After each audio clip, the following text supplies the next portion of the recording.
Assalamualaikum warahmatullahi wabarakatuh. Kembali lagi pada video pembelajaran saya. Nah, kali ini kita akan membahas tentang kode etik profesi akuntan publik. Langsung saja kita masuk pada materinya. Baik, masuk pada materi yang pertama, yaitu kode etik profesi akuntan publik. Nah, kode etik adalah aturan moral yang menjadi pedoman tingkah laku seorang akuntan publik dalam menjalankan profesinya. Di Indonesia, kode etik ini ditetapkan oleh IAPI, yaitu Institut Akuntan Publik Indonesia, dan berlaku bagi seluruh anggotanya, termasuk staf yang bekerja di kantor akuntan publik. Adapun kode etik ini dibagi menjadi dua, yaitu prinsip etika, yaitu bersifat umum, berisi nilai-nilai dasar seperti tanggung jawab, integritas, dan objektivitas. Yang kedua ada aturan etika, yaitu lebih teknis, berisi paduan praktis agar prinsip etika bisa diterapkan dalam pekerjaan sehari-hari. Nah, adapun prinsip dasar etika profesi yaitu meliputi yang pertama, tanggung jawab profesi. Akuntan harus menjaga kepercayaan publik. Yang kedua yaitu kepentingan umum. Jasa akuntan digunakan masyarakat luas, bukan hanya klien. Nah, yang ketiga yaitu integritas. Yang keempat ada objektivitas. Dan yang kelima ada kompetensi dan kehati-hatian. Kompetensi dan kehati-hatian profesional, yaitu memiliki pengetahuan dan keterampilan memadai. Yang keenam ada kerahasiaan, yaitu tidak membocorkan informasi klien. Yang ketujuh ada perilaku profesional, yaitu menjaga nama baik profesi. Dan yang terakhir ada standar teknis, yaitu bekerja sesuai standar audit, akuntansi, dan hukum. Adapun materi yang kedua yaitu aturan etika profesi. Nah, selain prinsip umum ada juga aturan praktisnya. Di antaranya yaitu yang pertama, ancaman dan pencegahannya. Akuntan harus mengenali potensi ancaman independensi, lalu menerapkan pencegahannya. Yang kedua ada penunjukan praktisi atau KAP yang dilakukan secara transparansi dan sesuai aturan. Yang ketiga ada benturan kepentingan, dan ini harus dihindari. Yang keempat ada pendapat kedua.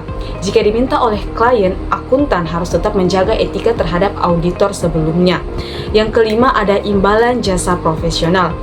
Fee harus wajar, tidak merusak citra profesi. Yang keenam ada pemasaran jasa profesional. Boleh dilakukan tapi tidak menyesatkan.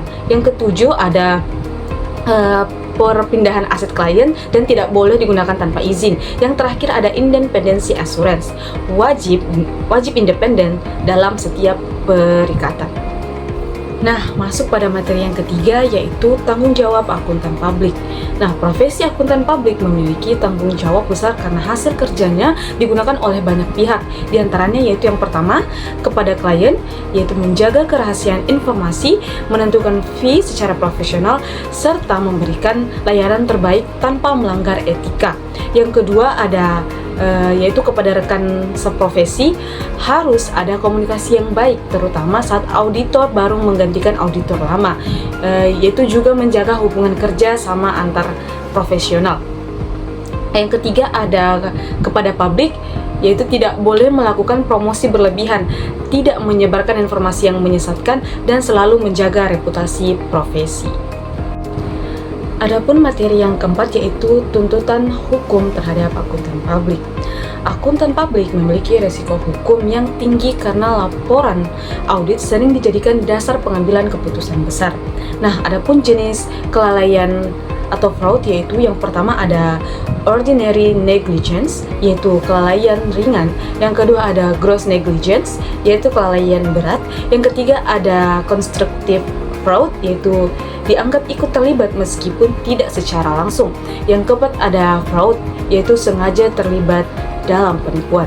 Nah, adapun pihak yang berhak menuntut yaitu yang pertama ada klien, yaitu perusahaan yang diaudit. Yang kedua ada investor dan kreditur, yaitu pengguna laporan keuangan. Yang ketiga ada regulator, yaitu OJK, Bank Indonesia, PPPK, Kemenke. Kemudian adapun sanksi hukumnya bisa berupa teguran, denda, pembatasan praktik, pencabutan izin, bahkan pidana. Kemudian upaya pencegah tuntutan hukum, yaitu yang pertama ada memilih klien dengan hati-hati, yang kedua menjaga independensi secara fakta maupun penampilan, yang ketiga membuat kontrak kerja atau engagement letter, yang keempat ada menerapkan sikap skeptis profesional, yang kelima ada mengikuti pelatihan berkelanjutan atau PPL, kemudian peer review, dan selalu update standar audit terbaru.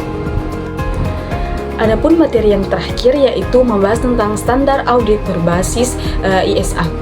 Sejak tahun 2013, IAPI mengadopsi ISA atau International Standard on Auditing menjadi standar audit SA di Indonesia, yaitu mulai berlaku untuk audit laporan keuangan tahun 2013 bagi emiten atau perusahaan publik dan tahun 2014 bagi non-emiten. Adopsi ini dilakukan karena Indonesia adalah anggota IFAC, yaitu International Federation of Accountants, yang mensyaratkan penggunaan standar internasional. Dengan menggunakan ISA, kualitas audit di Indonesia meningkat sehingga laporan keuangan lebih dapat dipercaya oleh investor domestik maupun investor internasional. Nah, adapun kesimpulan dari materi ini yaitu kode etik dan standar audit adalah pondasi utama profesi akuntan publik. Akuntan publik tidak hanya bertanggung jawab pada klien, tetapi juga pada masyarakat luas yang menggunakan laporan keuangannya. Oleh karena itu, akuntan harus menjaga integritas, objektivitas, independensi, dan profesionalisme. Risiko hukum yang tinggi membuat akuntan harus selalu berhati-hati, skeptis, serta mematuhi standar audit internasional atau ISA agar kepercayaan publik tetap terjaga. Nah, itulah tadi pembahasan kita terkait dengan materi kode etik profesi akuntan publik. Sampai jumpa pada video selanjutnya. Assalamualaikum warahmatullahi wabarakatuh.